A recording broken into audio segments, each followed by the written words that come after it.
조국 혁신당 들어가셔서 이제 지금 외교안보 전문가로 국회에 들어가서 할 일은 어떤 걸 생각하고 계세요? 국회 들어가야 되는데 오늘 6시 운명이 우리 조 대표께서 그냥 다 풀어가지고 투표하게 하셔서 네. 영입 인재로서의 별로 가산점이 없습니다. 아, 가산점 같은 건 없습니다. 없죠. 물론 없죠. 이제 먼저 네. 당이 이분들을 영입했다는 효과, 홍보 네. 효과는 있을지 홍보 모르지만 효과는 그 외에는 있는데. 아무것도 없습니다. 떨립니다. 지금 오늘 6시에 그 끝나고. 룰이 남자분 두 분, 여자분 두 분씩 선택하게 돼 있는 겁니까? 그 선거관리인단의 투표로 끝입니까? 그걸로 끝입니다. 그러니까 뭐 없어요? 뭐 없어요. 그러니까 지금 국회 입성은 아직 모르고요. 예, 그다음에 우리 남자 쪽에서 조국 대표가 계시지 않습니까? 그렇죠. 결국 한 표 싸움이거든요. 그렇지. 거기다 유명한 사람들 많아. 많아요. 예. 네, 그래서 그 남자는 남자끼리 경선하고 왜냐하면 여자는 그건 법으로 저 있죠. 13579, 2468. 그것 이게 딱 때문에 50% 해야 되고요. 예. 네, 그거는 그러니까 13579는 여성 비례대표 표고요. 그러니까 남은 2468이니까 2위는 제가 보기에는 조 대표께서 하실 것이고. 근데 사실은 민주당 쪽에서도 연락이 충분히 오실 만한 분이고 네. 어떻게 연대와 협력을 해야 된다고 보세요? 저는 조국 대표님의 말이 맞는 것 같아요. 전 제일 좋았던 말이 쉐빙슨이었어요. 쇠빙선. 예. 그때 얘기했던 논리가 이거잖아요. 민주당은 나름대로 포용적이고 큰 틀에서 중도도 해야 되는데 어떤 면에서 그것 때문에 방해가 돼서 그렇죠. 좀 세게 나가야 될 때 못 나가고 예. 몸집이 좀 무겁잖아요. 그렇죠. 근데 이 앞에 얼음을 깨고 저는 그게 보태서 구명정의 역할도 해야 된다고 생각하거든요. 예. 급한 것들이 있습니다. 그래서 그런 역할을 하는 것이 좋고 지금 아까 말씀드렸던 트럼프의 전략이 안 먹히기는 것이 뭐냐 하면 지금 우리는 중도층이 좀 돌아온다는 느낌을 확실히 가지고 있습니다. 예를 들어서 비례대표대에서 지금 우리가 민주당의 비례표를 까먹는다는 부분이 약간은 사실입니다. 왜냐하면 올라가면서 조금 줄어들고 있으니까요. 예. 근데 이걸 합치면요. 예. 40%가 넘습니다. 항상 거의 모든 조사에서. 이전에는 30%대로 국민의힘의 비례와 민주당의 비례가 30%대에 각축을 벌였습니다. 그렇죠. 그러면 여기 10%는 어디서 온 걸까요? 40%는. 중도층이 돌아오는 거거든요. 그렇죠. 그럼 그 중도층이 비례대표를 조국 혁신당을 찍으면서 국민의힘을 찍을 리는 없었잖아요. 지역이. 근데 저는 이쪽 민주당이 비례대표에서 약간 떨어지는 거에 대해서 너무 근시안적으로 생각하지 마시고 저는 전체 이 반윤 연대를 통해서 역할을 해야 된다는 점에서 크게 생각해 주셨으면 좋겠습니다. 그 마지막으로 저 국민의힘 같은 경우에 이게 일탈인지 뭔지 모르겠습니다만은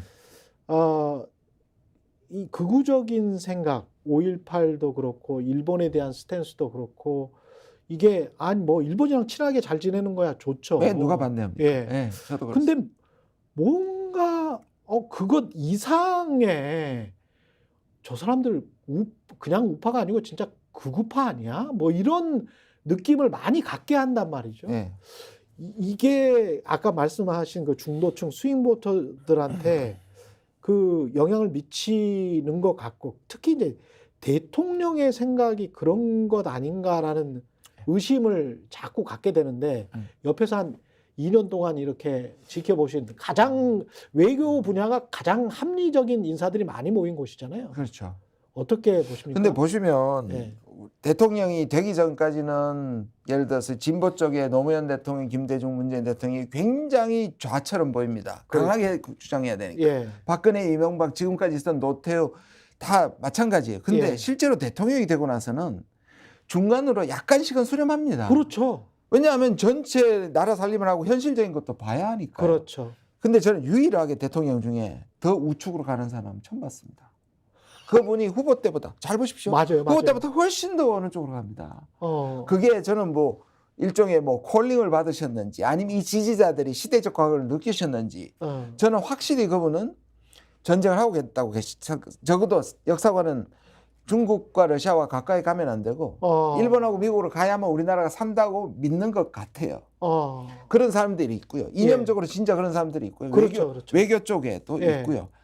그다음에 실제로는 이게 정치적으로도 유리하다고 전략가로 현실적으로도 국내 정치 아까 말씀드린 안보 포퓰리즘을 사용하는 분도 계신 것 같아요.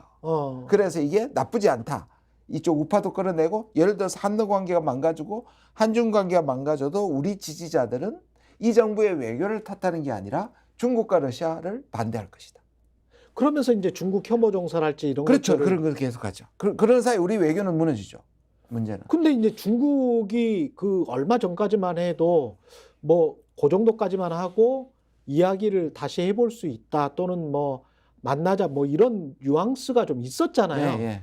그랬다가 한 1년은 안 된 것 같은데 이제는 더 이상 무슨 굉장히 좀 냉담한 것 같은 그런 느낌을 받거든요. 제가 지난달에도 중국에 갔고요. 예. 여기 있는 중국의 대사관하고도 꾸준히 제가 얘기를 하고 있습니다. 그런데 기존에 있는 네트워크가 있으니까 예. 그분들 이렇게 얘기합니다. 절대 외교관들은 나쁘게 얘기 안 하죠. 그렇겠죠. 그냥 한국이 만나주지 않는다 그럽니다. 저는 반대로 생각합니다. 지금 아무것도 없습니다. 각급 기관에. 각급 기관에 그러니까 한 번씩 다자기에 가서 예. 30분 시진핑 만나고 뭐 왕위 외교 잠깐 부산에 왔다 가고 이런 것만 있지 실제 실무상에서 아무런 접촉이 없다고 들었습니다. 한러 관계도 아무것도 없습니다. 거의 없습니다. 그러면 이게 아니 일본도 안 그러는데. 그렇죠. 일본은 다 만나죠. 다 만나는데. 그다음 북일 정상회담 얘기가 나오고 있죠. 예. 일본은 한쪽으로서 제재를 아까 말씀드린 경제 제재를 하는데요. 거기 극동 지역 개발을 지금 하고 있는 프로젝트는 계속 하고 있습니다. 러시아하고. 그러네. 그러니까 옵션을 갖고 있어야 되잖아요. 근데 이게 문제가 뭐냐면 이런 식으로 이제 계속 가면 이게 한러 관계나 한중 관계에 지금 약간 거의 절박한 절벽에 있는 거거든요. 예. 그러면 나쁜 건 뭐냐면 이게 나빠질 거에 대한 위기인데 제가 듣는 두 번째 좋은 소리는 그나마 다행인 건 뭐냐면 이렇게 얘기합니다. 아주 이제 깊은 얘기를 하면 지금 정부의 외교가 한국 국민들 전체의 뜻이 아니지 않느냐. 이 정부의 미일의 추종적인 이 외교는 국민들이 반대하기 때문에 이 정부가 끝날 때까지 기다려준다는 거예요. 더 이상 선만 넘지 않는다는. 그 이 말은 뭐냐면 저 같은 사람이나 국민들이 계속 떠들어야 하는 거예요. 그래야지. 네, 그래야면 그거 다 듣고 있거든요. 그렇죠. 사실 프리고진이 쿠데타 한 지 3시간 만에 전 세계에 퍼지는 세상이에요. 그렇죠. 그걸 중국 정부나 러시아 정부가 모를 리가 없잖아요. 그리고 한국이 한국하고 적대 관계에서 뭐가 좋겠어요. 그렇죠. 그러니까 저 같은 사람이 가서 계속 이 정부가 잘못하는 거에 대해서 지적해야. 그게 국익이야. 그래서 처음에 물으신 것처럼 이 복구되지 안 하면 어떡하냐. 그러니까 외교 관계는 복구 안 되면 어떻게 하냐는 그 걱정을 조금이라도 덜 수 있는 거죠. 최소한의 그렇죠. 동기를 만들어내야 되잖아요. 그 일을 하고 싶은 겁니다. 예. 어제부터 지금 저 국민 참여 경선이 시작이 됐고 오늘까지 하는군요. 오늘 6시까지 하고요. 예. 9시에 발표입니다. 6시까지. 네. 예, 아직 뭐 시간은 좀 있는 것 같은데 선거인단에게 마지막으로 지지 호소하신다면. 예. 뭐 여러 좋은 많은 인재들이 들어오셨는데요. 그래도 우리는 법조인이 굉장히 많습니다. 그리고 우리 당이 맨파워가 아무래도 전체적 규모가 적으니까 선택과 집중인데요. 제가 아까 말씀드린 것처럼 외교 전문가 하나는 있어서 이 당이 외교적인 부분에서도 역할을 할 수 있는 그리고 그것이 제가 정치에 대한 뛰어든 예이기 때문에 아직까지 안 하신 분들은 저를 선택해 주시면 고맙겠습니다. 네, 지금까지 조국혁신당 영입인재 김준형 전 국립외교원장이었습니다. 고맙습니다. 고맙습니다. 스픽스는 말하는 언론입니다. 대세는 유튜브, 그중에서 스픽스. 좋아요, 댓글, 구독, 알림 설정. 여러분이 저희를 사랑해 주시고 우리가 여러분을 사랑하는 4가지 방법입니다.